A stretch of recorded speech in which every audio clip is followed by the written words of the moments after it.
Todo mundo adora o Chaves, né? Mas e se por trás de toda a comédia, do sanduíche de presunto, existisse uma questão filosófica bem profunda? É isso que a gente vai investigar agora. Vamos deixar a risada um pouquinho de lado para fazer uma espécie de diagnóstico espiritual do Chaves e entender o que se passa na alma do menino que mora no barril. Foi sem querer, querendo. A gente já ouviu essa frase 1 milhão de vezes. É a marca registrada dele. Mas e se ela for mais do que só uma desculpa engraçadinha de criança? E se essa frase for, na verdade, a chave para a gente destravar o entendimento sobre o jeito que o Chaves funciona por dentro? É por aí que a nossa análise começa.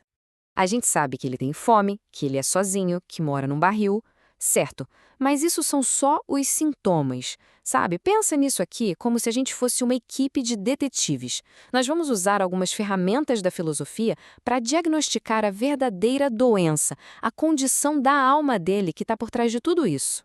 Então, este aqui é o nosso roteiro. Primeiro, a gente vai entender que fome é essa que o Chaves sente. Depois, vamos abrir nosso kit de ferramentas da alma. A partir daí, é um processo de eliminação. Vamos riscar da lista as doenças que não se aplicam, uma por uma, até a gente chegar no diagnóstico final. E aí a gente vai ver o que isso tudo revela sobre nós mesmos. Bora lá! Para começar a entender o Chaves, o ponto de partida é o seguinte: ele não é definido pelo que ele tem, mas justamente pelo que falta para ele. Ele não é só uma pessoa que tem um problema, não, ele é a própria encarnação da falta, da ausência de algo. Pensa bem, ele é órfão, ou seja, falta família. O barril não é um lar, é o símbolo de que falta um lugar para ele no mundo. E a fome? A fome é só o jeito que o corpo dele grita sobre esse vazio. Mas o pulo do gato é que a busca dele não é só por um sanduíche ou por amigos. É por algo muito maior. É como se ele estivesse procurando um mapa, um sentido, um manual de instruções que diga qual é o lugar dele no universo. Ok, para fazer esse diagnóstico, a gente vai usar um kit de ferramentas filosófico. São 6 doenças do espírito. E ó, um aviso importante. Isso aqui não é psicologia, não estamos falando de depressão ou ansiedade. Pensa nisso mais como um problema na planta baixa da alma, sabe? Um desequilíbrio fundamental no jeito que a gente se conecta com o mundo. A nossa primeira ferramenta se chama o geral. É bem simples, na verdade. Pensa no geral como a foto na caixa de um quebra-cabeça. É a imagem completa. A estrutura que dá sentido é todas as pecinhas. É a ideia de família, de lar, das regras do jogo. É aquela sensação de que fazemos parte de algo maior e organizado. A segunda ferramenta é o individual. E essa é ainda mais fácil. Se o geral é a foto da caixa, o individual é a pecinha solta na sua mão. É o concreto, o aqui e agora. Sou eu, este sanduíche de presunto aqui, este momento. É a coisa em si, pura e simples. E a terceira ferramenta? As determinações. Pensa nelas como a ponte entre as outras duas. São as nossas ações, o que a gente faz no dia a dia. É o ato de pegar a pecinha, o individual, e tentar encaixar ela no lugar certo, olhando para a foto da caixa, o geral. E aqui está o nosso mapa completo do diagnóstico. Temos 6 doenças. A divisão mais importante aqui é a seguinte: algumas são sobre faltar alguma coisa, tipo quando você perde uma peça do quebra-cabeça. Outras são sobre rejeitar alguma coisa, que é quando você joga a peça fora de propósito. Essa diferença é a nossa primeira grande pista. Agora, vamos começar a eliminar os suspeitos. Bom, vamos começar nossa investigação riscando nomes da lista. As 3 primeiras doenças que a gente vai analisar são as doenças da recusa. Para ter uma delas, a pessoa precisa escolher, de forma consciente, rejeitar alguma coisa. E como a gente bem sabe, esse não é o Chaves. Vamos ver a primeira? A auretia. É a recusa do mundo.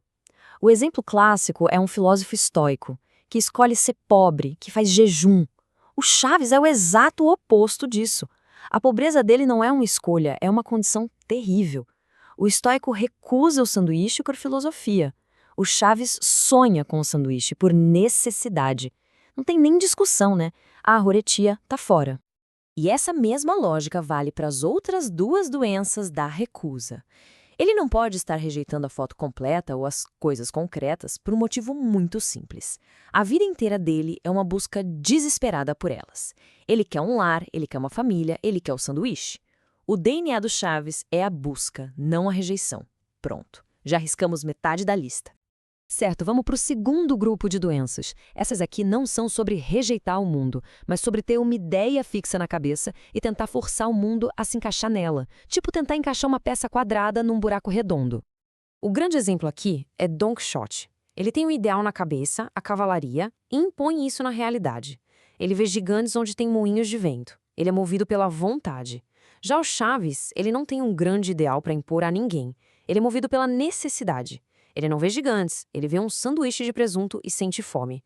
São opostos. Oretita, descartada. E a próxima, a Todetita. Pensa num jovem poeta super idealista. Ele tem a ideia do amor com A maiúsculo, o geral. Mas falta uma pessoa específica, o individual, para quem dedicar esse amor. A situação do Chaves é o espelho disso, ao contrário. Ele é o individual puro, ali, sozinho no barril. O que falta para ele é justamente a ideia de lar, a ideia de família, ou seja, o geral. A conta é invertida. Mais uma que a gente risca da lista. Bem, depois de eliminar todas as outras 5 possibilidades por exclusão, a gente chega ao nosso diagnóstico. A condição do Chaves não é só compatível com a Catolita. Ele é, na verdade, a encarnação perfeita dela. Então, o que raios é essa tal de Catolita? É a doença da falta da foto completa. Lembra do quebra-cabeça? É como ter uma pecinha na mão, mas nunca ter visto a foto da caixa para saber onde ela se encaixa. O Chaves é essa peça. E o mais importante, é uma falta inocente. Ele não jogou a caixa fora. Para ele, a caixa nunca nem existiu. A melhor imagem para entender a Catolicita é a história do filho pródigo. O filho que abandona a casa do pai, o geral, e aí passa fome e sente a falta. Só que aqui tá a grande virada, a parte trágica da história do Chaves. Ele é um filho pródigo que já nasceu no exílio. Ele nunca teve um lar para poder abandonar. A busca dele é uma jornada de volta para uma casa que ele nunca sequer conheceu. E os sintomas batem perfeitamente. Primeiro, os impulsos cegos. O choro de fome dele é só fome. É uma reação pura, sem um plano por trás. Segundo, acumulação caótica. A vida dele é uma série de momentos, de episódios, que nunca se somam para construir uma identidade sólida. E o terceiro, que é fundamental, exílio inocente. Ele vive essa condição de exilado no barril, mas sem aquela angústia filosófica de quem sabe exatamente o que está perdendo. Ok, chegamos lá, diagnosticamos um personagem de comédia com uma doença espiritual complexa, e daí? Por que isso importa? Bom, importa porque essa análise, no fundo, fala muito sobre a condição de ser humano. Essa frase resume perfeitamente a tragédia do Chaves. A busca dele não tem fim, porque o destino que ele procura, um lar, um lugar no mundo, é exatamente a peça que está faltando na alma dele. Ele não procura algo que perdeu, ele procura algo que, para ele, nunca existiu para começo de conversa. E é talvez por isso que a gente se conecte tanto com ele. No fim das contas, o Chaves é um espelho.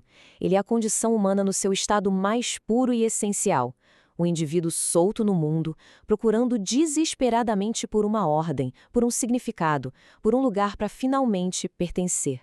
E isso tudo nos deixa com uma última reflexão. A análise aponta o Chaves como um sem-teto existencial, ontológico.